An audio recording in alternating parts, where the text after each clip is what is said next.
everyone, this is Carlo of 4GQ TV. I'm here with another special interview, another instructor from the LA Film School as well. But before we get into Mr. TL Westgate, I'm going to introduce the co-host on these interviews, uh, known as Paul, in the gaming community known as Cerebral Paul.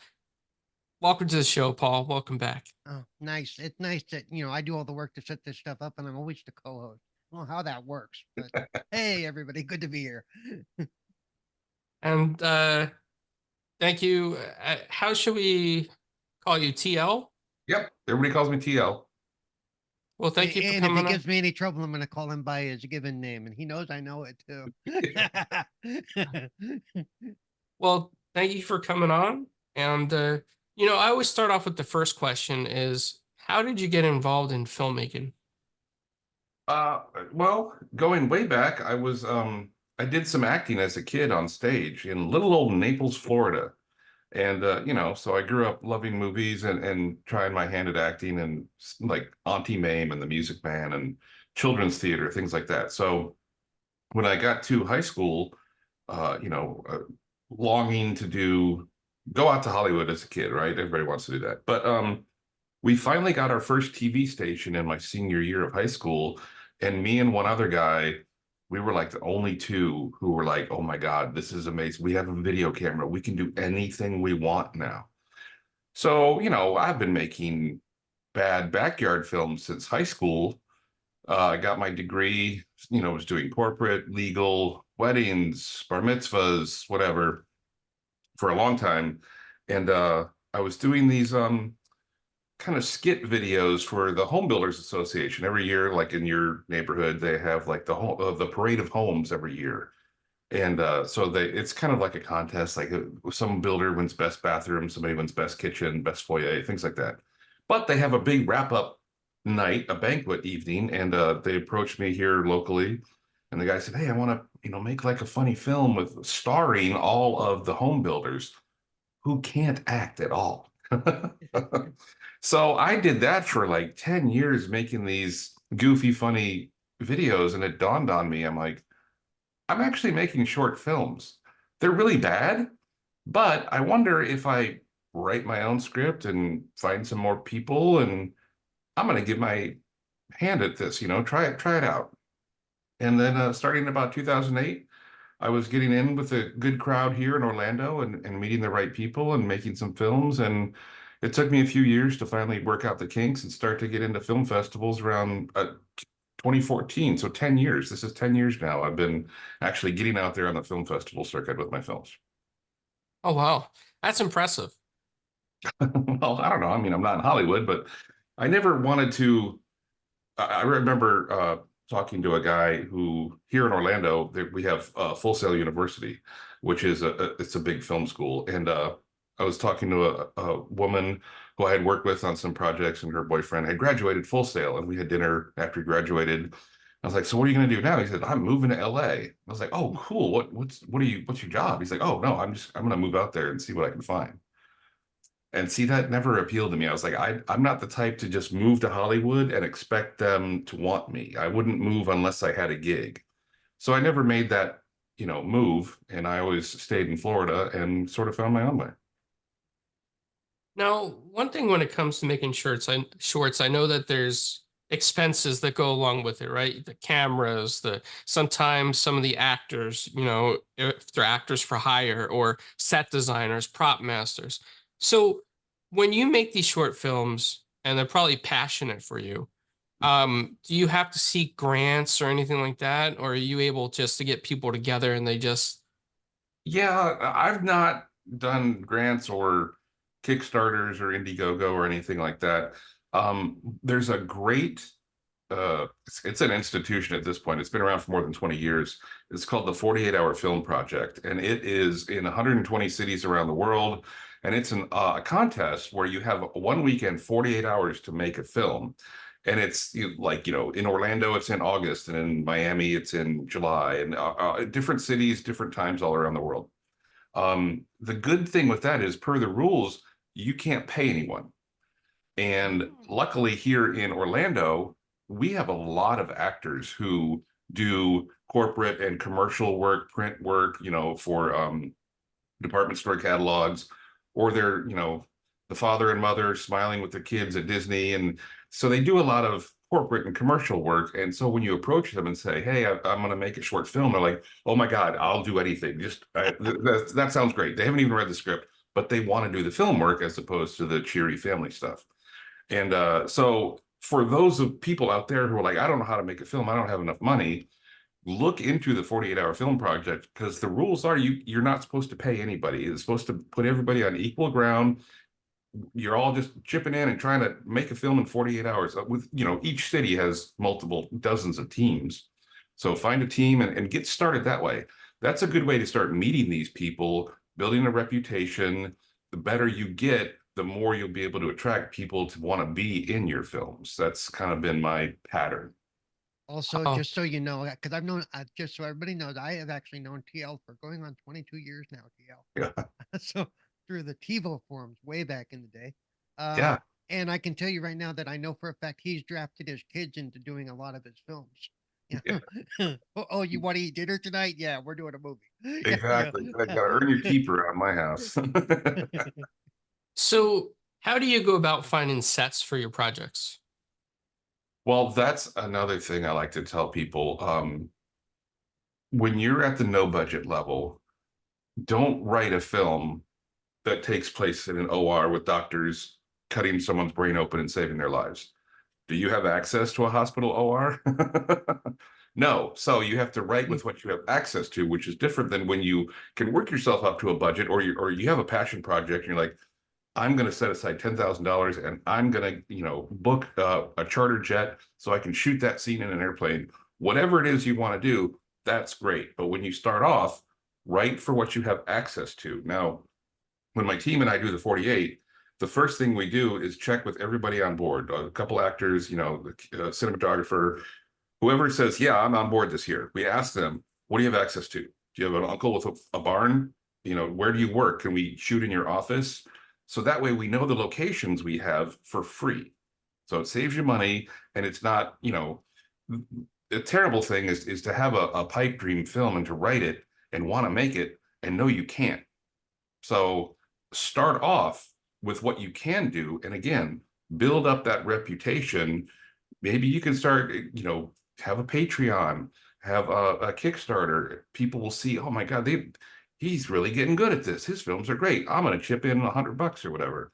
You can build that way, invest some of your own money, uh, inheritance, find a dentist with who's bored. I don't know, because I haven't gone that way, but those are all the ways that you can. But I always say to start small and write with what you can shoot. Those are some good ideas. I recently went to Sunscreen Film Festival here in St. Petersburg, Mhm. and there's a lot of shorts that get shown, and it was in the back of my mind, like, how's everybody finding these sets? How's everybody finding actors? And now that you mention that, it makes a lot of sense for some of these shorts, especially the college student shorts. Oh, definitely. And actually, if you're in, at Full Sail, LA Film School, any other type of film school, sometimes they'll have access to sets, or maybe one of your classes is to build a set, and you have a good base of other students to help you. When it comes to the more independent things for people who are out of school, yeah, you might have to rely on your aunt being one of the actors, and your high school buddy. You have to give them pizza and a beer to help you Mhm. build something, but you work with what you got. Well, Which Paul, I was gonna say, for me, that get seems to ready. make ah, Yeah, yeah, yeah. right. For me, that seems to make it a little more creative on your part too. I've seen some of your shorts, and they are very creative. And I can always tell that it's a TL infused production because you've always got Thanks. that little piece of humor in there. I Yeah, don't. yeah, we like to do comedy. Yeah, But that's another thing with the 48. If you want to do that, yeah, you are assigned a genre at the kickoff. So you don't know what kind of film you're yeah, going to make. So that helps you stretch your legs. yeah. If I did comedy all the time, I think that would Yep, get kind of stale. But so sometimes I yep. make dramas or sci-fi films. I made a Western, I made a spy thriller. You It's you good. made well you made one that I know it's a genre you don't like. You made a horror 2 years ago. You made, was it The Cure? Was it the name of it? The Cure was a horror film Yeah. with a And twist. We made it funny. we made it funny, but like you said, you were thrown this genre that you don't like to work in. It's not your preferred genre. And Right. you made it your own. And it's it was very funny. I liked it. Plus, as a horror fan, I was able to go, oh, there's that trope, there's that trope, there's that trope. You know. Exactly. We threw all those in and kind of tried to skewer them a little bit. Yeah, like I said, I've seen what 4 or 5 of your films, I think, over the years, and Mhm. they all have. You can definitely tell that you are a twisted man. No. Thanks. So, you've gone into filmmaking that way. You make the shorts, you have fun doing it. It's like a passion project of yours. And now you help others along the way as you teach at the LA Film School. So can you tell us a little bit about what you do at the LA Film School? I have actually been bounced around and taught a lot of classes where there's need, but my two primary courses for several years now have been color correction, and another one is visual effects. We use After Effects. We use all the Adobe products. So in Premiere, I teach color correction, and in After Effects, I teach visual effects, which, one of the things that I taught a panel at the 48 every year. All the city winners go to what's called Filmapalooza, and I actually used one of my films, like a noir, 50s black and white. Of course, it was a comedy, but I showed all the ways in which you don't know we used visual effects to fix up some things. There was like, in one shot, there was a mirror in the background, and you could see some of our crew sitting around watching us act. So I use visual effects to like blur the mirror so you couldn't tell what was going on. And you can fix up a lot of things with visual effects that, aren't spaceships and laser guns. It helps you in a lot of other ways as well. Okay. Yeah, It looks like I I'm was waiting gonna for say Paul to ask. Yeah. some of the other directors we've spoken to have spoken about that. That sometimes the actor has a harness, so they use visual effects to hide that harness or hide Oh the yeah, connectors. And it's stuff you don't notice because it looks natural. It doesn't stand out and go, oh my god, there's a visual effect. yeah, And that does take skill. To mask that stuff. definitely. Like if you shoot on a green screen, Right. you can't go off the green. You can't be moving the camera around and go Right. off the green screen because now you have nothing Yeah. to key out. So that's a lot of, it's good to take courses, go to film school or Yeah. practice, practice, Yeah. practice. Yep. Get all your mistakes out of the way. And even professionals are always you're always learning because you do something and you go that doesn't look right so Oh, or yeah. And we've all seen, and there's websites dedicated to Hollywood films with, gaffes and yeah. mistakes, and Hollywood makes bad films too. Yep. So Yeah. you might think, oh, you're a short filmmaker and your films aren't so good and you had this issue and that issue, and well, it flows upward. Hollywood makes mistakes too. Yeah. The And, infamous Game of Thrones coffee cup scene. The Perfect. Yeah. Ben the Ben Hur, I think, with the watch, right? I think that was Ben Hur. Correct me if I'm wrong. I But don't remember the Ben Hur one, but I wouldn't be surprised. Right. You And know when nowadays with After Effects, I could have fixed up that coffee yeah. cup at Game of Thrones in 10 minutes. Yep, just like there's old westerns that you hear about. All of a sudden, you see what shouldn't be there. Like you see a car way off in the distance, or you see Yep. telephone poles that shouldn't have been up in the 1880s. Right. So and like I said, it's gotten a lot easier now with After Effects and other digital manipulations like that to make it all look natural. Yeah, Mhm. because not everybody has access to like Clint Eastwood did, where he bought like 100 acres or something out in the middle of nowhere when he shot Unforgiven. Right. And said nobody drives a car within X amount, and we're all riding horses in. That's it. Yep. Nothing to show that we're out in the middle of it. I So don't have that sort of clout. yeah. But I so like go ahead. oh, I was just gonna say when aspiring filmmakers come to you or take your classes and they say, okay, well, the biggest holdup I have right now is a camera. What would your advice be to them? Well, that's a cop out. I mean, Yeah. we've all got a camera, and cell phone cameras are really good nowadays. Yeah. There's limitations. You'd have to record sound separately, and You have to, use as many lights as you can to get it to look good, but that's not an excuse anymore. I mean, there was a film a couple years ago, Tangerine. Sean Baker, I think it was the director, and he shot the whole thing on an iPhone, and it was one of the first, indie darling short cinema films to get to that stage at Sundance from an iPhone. Right. So there's a lot of talent involved in that, but to that point, don't let anything hold you back. Go out and start making your films, even if they turn out terrible and only you and your friends laugh at it. You need to get the mistakes out from under your belt. So Yeah. go do it. And to me, that's also says be willing to learn, because if you're going to shoot from a phone, like you said, you have to use a separate audio source or Mhm. find a way to make it so the audio doesn't sound like you're 10 feet away from the guy or 20 feet away from the guy. Because I've seen those films streamed on Amazon, and I went, Yeah. I can't watch this because you can tell they're in a large room and the phone is way the heck on the other side of the room. And there's a piece of software for cell phones called Filmic Pro, which gives you that it sort of mimics the shallow depth of field lens, Right. gives you more of a cinematic look, and that's only, I don't know, 10, $15. I mean, it's Yeah. kind of pricey for Wow. right, exactly. So, work an extra hour at work and you can buy this app and it's really going to up your game. So there's always going to be some money involved. No film Yeah. is shot for free, even though there's zero budget films. To your point that you mentioned earlier, I'm not counting the camera that I bought, the lights that I have, the computer that I bought in order to render the software that I bought. Those are all sunk costs. Yeah. But after you have those, then the short film budgets, if you get a bunch of your friends to help you out, and they don't charge you anything. I mean, always buy them food. Don't you need to pay somebody somehow? And But also you can don't let them get drunk before the shoot. oh no. That would be And don't let Paul put mustard on his pizza. Oh, He stop. does it. He does that now. Uh, so you took us through that portion of, like, you can even use your cell phone, which I think is really cool these days. If you know how to shoot it right with the cell phone. You mentioned Filmic Pro. Mhm.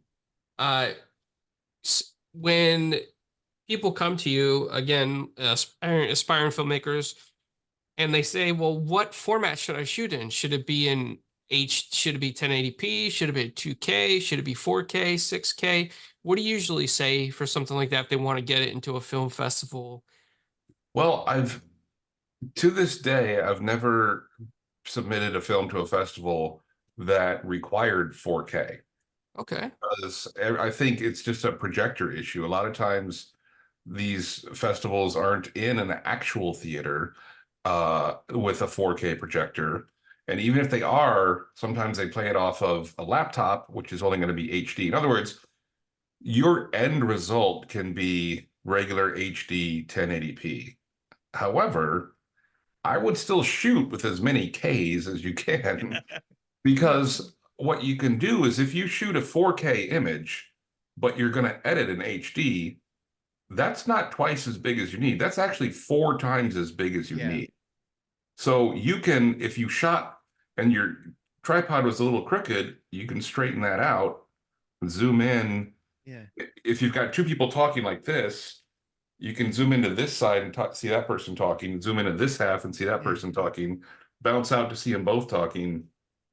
Shooting in a higher resolution than you need offers you a lot more affordability in terms of fixing mistakes and adding some, virtual camera moves, which make your film look better. It's like sometimes people say, wow, how did you do that shot? What kind of rig did you have? I didn't. I shot it in 4K and edited in HD. Yep. Always better to have Nice. more information than you need. Yeah. Yes. Okay, and then the last part of that question is, TL, what frame rate should it be? Should it be 24? Should it be 30? Should it be 60? Yeah, 30 looks like TV, like soap operas or football. Don't do 30 frames a second. What you want to do is export at 24 frames a second. But if you want to do any sort of slow-mo work, if you shoot that at 60, you can slow it down to 40% speed, which averages out to or results in 24 frames a second. But now everything that the people are doing is slower.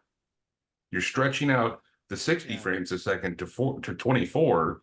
So in other words, what you're going to want to do is edit in 24 frames a second, shoot in 24 frames a second, unless it's some high speed slow motion work in 60 or more frames a second, but slow it down to 24 frames a second. 24 is the sweet spot. It's like the industry standard.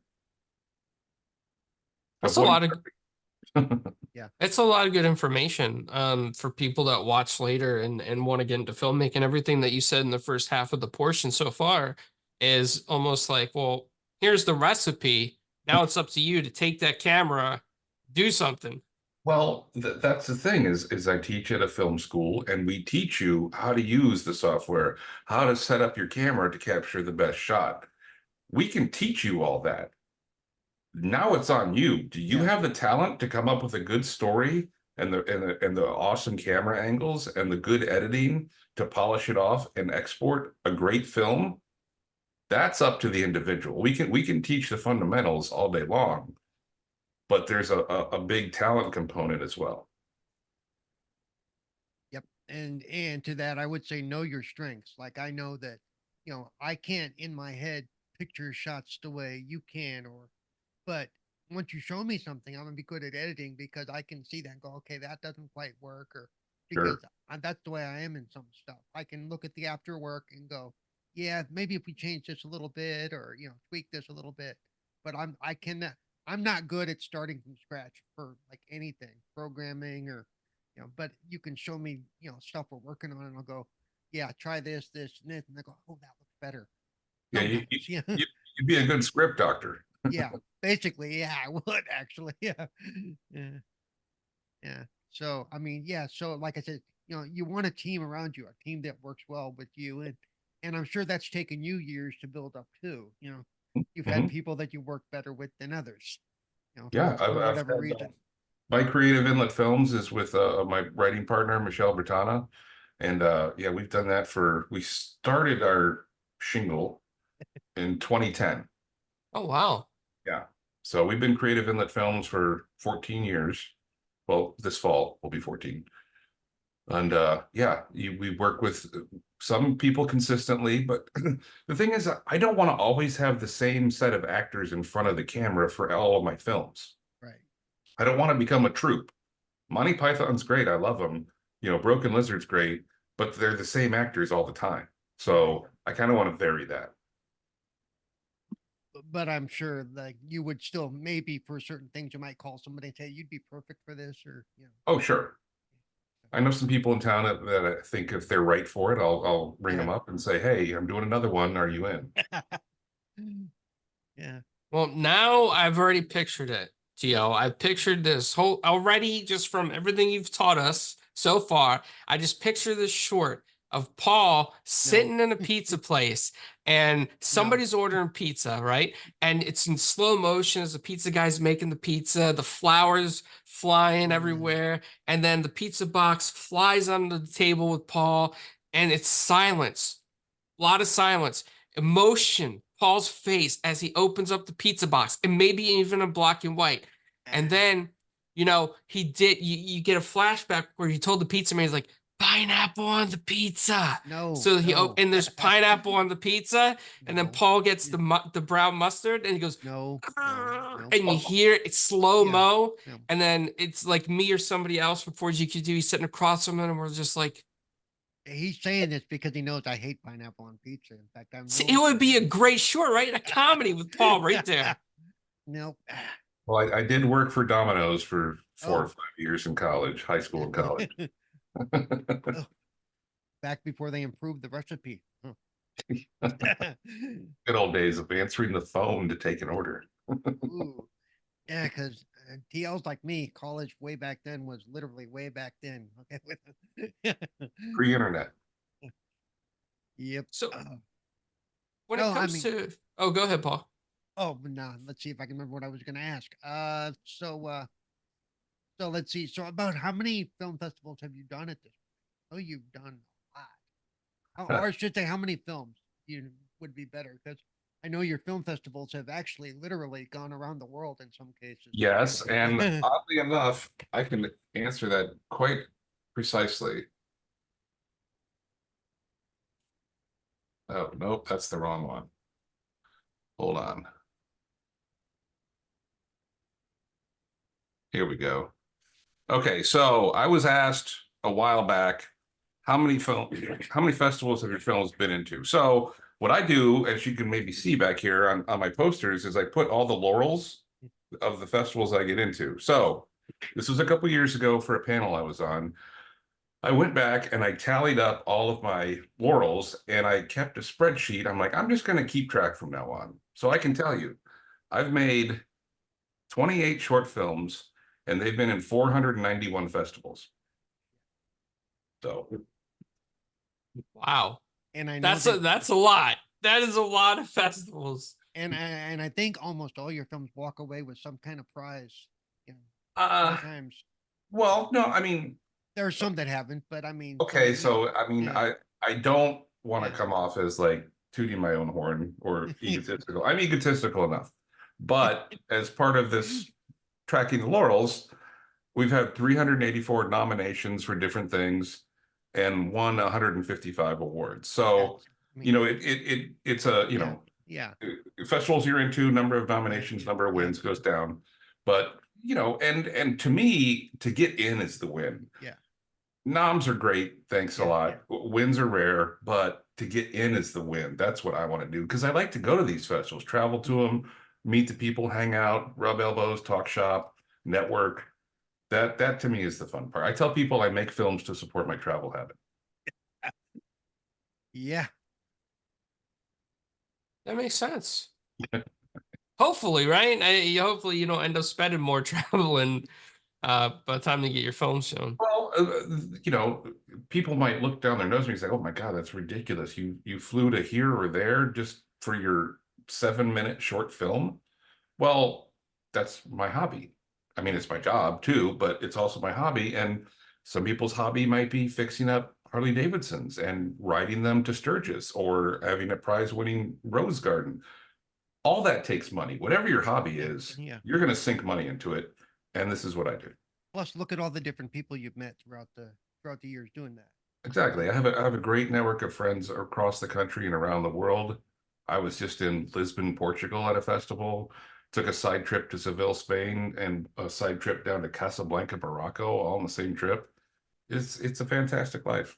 Did you dress up like Sam Spade and Well, I did wear a fedora. We went to Rick's Cafe in Casablanca. There's a Rick's Cafe.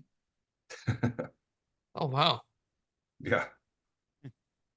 Well, Paul's gonna like this question. I'm sure Paul could tune into this one. So, what are your inspirations in film? Like, is there any films that inspire you? Any films that you loved growing up?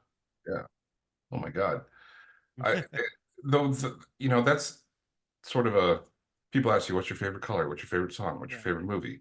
And it's a hard question to answer a lot of times. You're like, oh, well, I have like 5 or 10 that I'm really fond of. But I sort of settled on one because I make movies and I'm asked this question.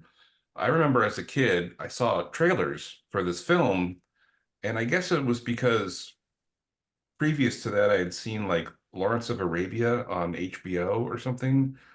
And as a, you know, fifth, sixth grader, I guess, seeing Lawrence of Arabia, it was pretty boring. So I saw these commercials on TV for this new film with a bunch of dudes in the desert digging up sand. I was like, oh my God, that film looks terrible. Well, my grandfather wanted to take me to see it, and I don't know, I had to. It was my grandfather, my grandmother. That film was Raiders of the Lost Ark. So I must have seen the wrong ads or something because that film, was not expecting anything out of it. I didn't know anything about it. And obviously, it just blew me away. And it was like, and I had already been doing some acting as a kid. I was like, that's what I want to do. I want to make movies. So Raiders is the film from my childhood that got me into doing what I'm doing. Oh Another wow. little piece of history when I first met TL, I met him under the name Indy Jones Yep. online. So Or yeah. my online name. Yeah. Now everybody's gonna be searching for that, Paul. Good job. Everybody's gonna. There's 3,000 billion Indy Joneses out there. Trust Exactly. me. A lot of fans of the film, you could say. What is something that you try to avoid when you make a film? Try to avoid being predictable. You know, like in The Cure that you saw, Paul, we were headed in a certain direction in this film, trying to be ominous and mysterious and building up this zombie apocalypse Mm, thing. And you start to catch on, like, wait a minute, this isn't going in the direction I thought it was. And we have a twist, a comedic twist. So, mm. and I do that with my trailers too. I hate trailers that, you know, if it's a comedy movie and you see the trailer and you're like, I think I just saw the good jokes. I don't need to go see the movie. Or any type of drama or action film where they show all the action, they show the twist. It's like, oh, the trailer gives too much away. So when you make a short film, you don't really have a trailer, you have more of like a commercial. You only want it to be like 30, 40 seconds, less than a minute. Because it's like a 7, 8 minute film, you don't want to give too much away. So I always try to misdirect with my trailers to give the people who see the film a surprise. I don't want to be predictable. Well, and you're right. There are so many, especially action films, that give away so much of the action. Yeah. Horror films that give away the big horror twist by the end of the, and you're like, okay, I now have no reason to see this. You know. They shoot themselves in the foot, and a lot of times, you know, if you even action movie trailers where you're like, I think I just saw the big set piece in the Yeah. trailer, so they saved me $20, and I'll wait till it comes on Netflix. Mission Impossible. We're talking to you. No. You see him running down the building. You go, oh, that's the big scene right there. Yeah. Yeah, those And films should just be called Tom Cruise running. man, I now I'm gonna make so many puns about Paul running from pineapples. Thank you, Stop. Tio. I Stop. love it. Stop. I love it. That's gonna be my first short, him running from pineapples. Uh, so Tio, when you make the 7 to 8 minute shorts and you script it out, how many pages of script does that usually equal? It's about a page a minute. So yeah, if you can write a 6 page film, that'll be about 7 minutes, depending upon if there's a lot of talking or, you know, I think it was Jeffrey Boehm who wrote Lethal Weapon 2. And there was a big chase scene, 2 or 3, where you'll remember where Mel Gibson is in a car chase with the bad guys who are towing a boat or something, and the Yeah. boat goes through the front of the car when it stops. Yeah. Okay, so that whole entire chase scene, legend has it, or I've heard, Jeffrey Boehm, the script writer for that film, he writes all this dialogue, and then it was like car chase, and then more dialogue when the wreck happens. Yeah. So that little sentence, or maybe it was 2 or 3 sentences describing the car chase, eats up 4 minutes of fill time. Yeah. So it's sometimes hard to gauge, but generally speaking, one page is approximately a minute of screen time. Okay. And then to, do the 8 minute short, how many hours of footage do you usually have before you chop it up? Oh, less than an hour. If you know what you're doing. I mean, you don't want to be doing take 20 and 30 if you're on a short film. Hopefully Yeah. you've gathered enough skilled people together that, you know, after a couple takes, you've got it. And if you've had some noise and you have to get up to take 6 or 7, that's kind of a lot. Yep. But when, let's say you've got an hour's worth of footage and you're trying to make a 10-minute film, what I tell editors is to work backwards. Don't start at take 1. Well, that one wasn't good. Take 2. No, it's getting better. Take 3. Work backwards. Start at take 10. Because why did you stop Right. with the takes? That must be the good one. That's why you stopped. Or maybe that was, you know, the one for safety, and take 9 will be good. So look at your clips starting backwards, and that's where you're going to find the good ones, and that'll save you some time editing. And I'll throw in there too, and going to the 48-hour thing. When you have 48 hours, that's from you're told what you're gonna, you're told the genre you're gonna do. So your group has 48 hours to not just shoot it, but you've got to write it, you've got to put it all together, and then you've got to shoot it, then you've got to edit it, do any graphics or whatever you got to do. So I mean, and that, you know, 48 hours is not a lot of time for doing that. No. And the way it's structured, it starts off on a Friday at 7 p.m. So you have to turn it in. They actually give you a little extra half hour at 7:30 on Sunday. So, but yeah, Friday night, you write. Saturday, you shoot. Hopefully you're starting a rough edit Saturday night before you go to sleep. And then Sunday, finish the edit and turn it in. Yeah. Yeah, you gotta, the more practiced you are at that, the better your chances will be of winning the city. And then I know you work during all that. You're also working on the titles and any graphics that need to go across the screen and stuff. So Oh yeah, yeah, and you know, I think that that's a really important part. The yeah, title treatment, you know, I tell people all the time, it's a short film. Do not start your film with, you know, Mike Jones, Sarah Smith, yeah, in a film by Bob Thompson. yeah. Who are these people? I have no idea who these people are. And I go to these festivals all over the country and I see names and I'm like, Yep. I don't know any of these people. And not only that, you're wasting a lot of your screen time. You're wasting a Wasting lot your of screen time. So I say start off with your title, start your film. Put all the names at the end. If I'm like, wow, that lead actor blew me Yeah. away, I'm gonna sit around and make sure I find out who Yeah. that lead actor is. Yeah, who worked on this? I want to see that. I mean, Exactly. the first film, the first main film I think did that I know of is Ghostbusters. Had no opening scene. You know, they went straight into here's the movie. You know. Yep. Yep. Yeah. That's great. Yeah. Now, if you do get Brad Pitt in your film, put his name up first. Yeah. Great. And that won't be in a zero budget film. Yeah. That's not going to be zero budget. No, he would have to owe you a big favor. I was gonna say unless he hits you with the car and you're like, hey dude, instead of like showing you and stuff, here, I got this little thing I'm working on. Paul, did you have any questions for TL? I think we pretty much covered it. I mean, is there yeah, do you have any festivals coming up that you know you're going to that people can find you at? I'm in Florida and we're going to the Fort Myers Film Festival in a couple weekends. It's down by where I grew up in Naples, so I like to get back to my old neck of the woods. After that, I see when you submit a film to a festival, there's especially if you're like me and try to get in during the early bird where it's cheaper, Yeah. you're not going to know if you're in for a couple months. So I think that's the only one I know about upcoming soon. But you know, maybe throughout the summer I'll hit another couple, and in the fall there's usually a couple around Florida that I go to. So And then you said the 48-hour stuff is just when it rolls around and you know you might yeah, pop in there. Yeah. yeah. If you go to the 48-hour website and you're want to be a filmmaker and you're in Racine, Wisconsin, look up Racine, Yeah. Wisconsin 48-hour film and see when it's playing near you. There you go. A lot of good information. I try. Well, TL, thank you so much for hanging out with us. Oh, it's a lot of fun. And after we wrap up, if you could just hang around. And He I has mean, some questions for you. Yeah. yeah. But to everybody else watching this, I hope you learned something.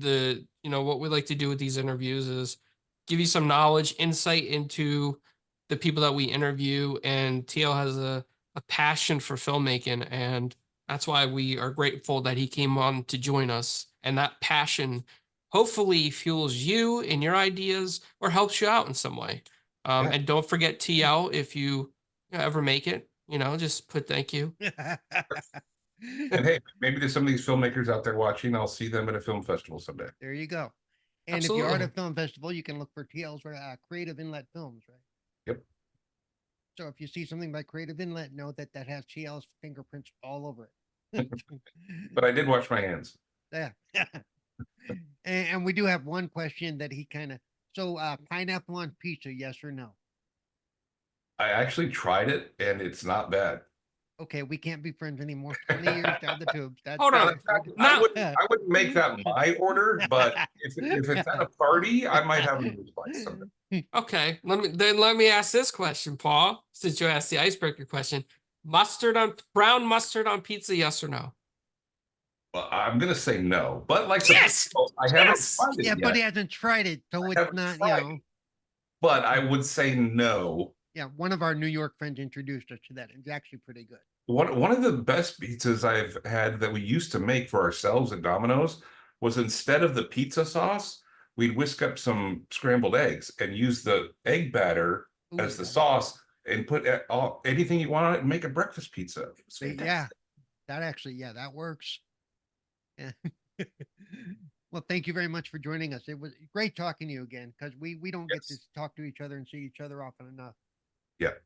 So, I'll stick around here, but yeah, thanks a lot for having me. yep, you're very welcome.